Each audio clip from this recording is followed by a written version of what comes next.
In 1162, between what is now Mongolia and Siberia, a formidable leader and legendary conqueror was born, the King of Kings, a fierce warrior, and the founder of the largest contiguous land empire the world has ever known.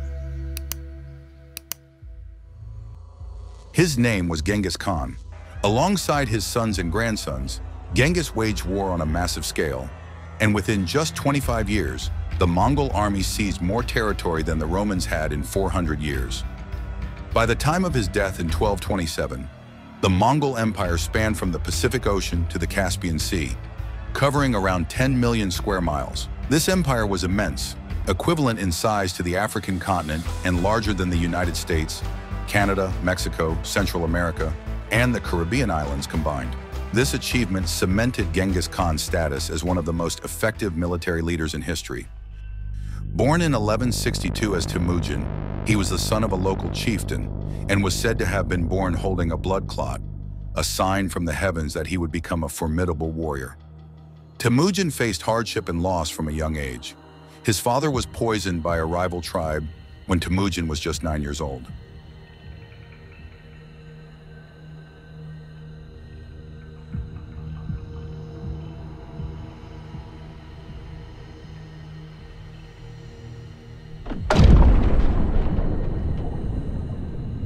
Following his father's death, Temujin and his family were abandoned by their tribe, as Mongol tribes only followed a strong and respected leader. Left to survive on the harsh steppes alone, Temujin's early experiences of adversity shaped his resolve. He killed his half-brother, who was accused of hoarding food while others starved, allowing him to take control of his tribe. Soon he was leading it alongside his lifelong friend and blood brother, Jamuka. 10 years later, Temujin realized that his small tribe in the open grasslands of the steppes was vulnerable. To strengthen his position, he sought to increase his numbers by marrying into a local tribe.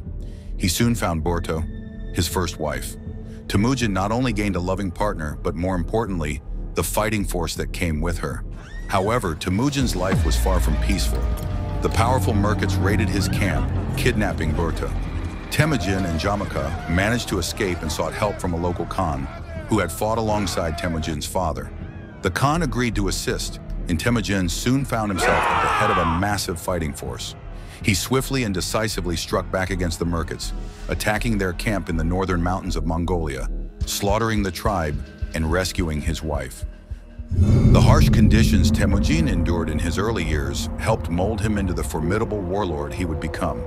These experiences also taught him the importance of building alliances and valuing friendships. As time went on, however, differences between Temujin and Jamuka began to surface. Temujin believed in rewarding talent regardless of origin, while Jamuka valued only those of noble birth. This ideological rift eventually led to a split in the tribe, with Jamuka leading his own clan. It was 2 years before the two would meet again. During this time, Jamuka's men brutally slaughtered Temujin's unprepared and outnumbered tribe. The captured generals faced a gruesome death, being boiled alive. When Temujin learned of this, he vowed revenge, pledging never to be defeated again. In 1204, the two finally clashed in a decisive battle that would determine the fate of the Mongol people. Temujin's warriors, trained in archery and horsemanship, used these skills to deadly effect in battle. Armed with bows made from wood and animal bone, which had a range of 500 yards, Temujin's forces unleashed a barrage of arrows and cavalry charges, devastating Jamuka's army. Temujin's military genius was evident as he employed tactics such as ordering each warrior to light 5 fires on the eve of battle, deceiving Jamuka's scouts into believing they faced a much larger force. At dawn, as both armies advanced, Temujin's forces feigned a retreat, luring the enemy into an ambush where they were decisively defeated. This victory marked the end of Jamuka's challenge, and after being betrayed by his own generals, Jamuka was captured. Despite being offered a second chance by Temujin, Jamuka refused and was granted an honorable death. With the unification of the Mongol tribes under his leadership, Temujin was honored with the title Genghis Khan in 1206, meaning universal leader. Genghis Khan then turned his attention to the vast Chinese dynasties in the east, knowing that the emperor would never tolerate a strong and unified Mongolia on his borders. Thus, he initiated an invasion. leading his army into China. The Khan's forces ravaged the land, raping and pillaging as they advanced toward the northern capital, Zhengdu, now known as Beijing.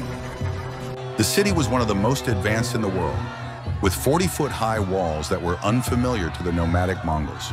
To breach the city, Genghis Khan employed captured Chinese engineers to construct siege equipment, and he laid siege to the city, cutting off essential supplies. The siege dragged on until the inhabitants began to starve, with many resorting to cannibalism. When the Mongols finally entered the city, they encountered little resistance and easily took control. The city endured a month of plunder and destruction, further solidifying Genghis Khan's reputation as a ruthless conqueror and elevating the Mongol Empire to new heights. After the conquest of China, Genghis Khan's army continued its westward expansion, reaching as far as Eastern Europe with no signs of slowing down. Genghis Khan died in 1227 during his final campaign in China. According to the secret history, his last words were, "I have conquered for you a vast empire, but my life was too short to conquer the world. I leave it to you." He appointed his son, Ogedei, as his successor, hoping that he would complete the divine mission. Genghis Khan was buried in an unmarked grave, with those who arranged the funeral reportedly executed to keep the location a secret. Genghis Khan left a profound legacy, not only in warfare, but also through his descendants.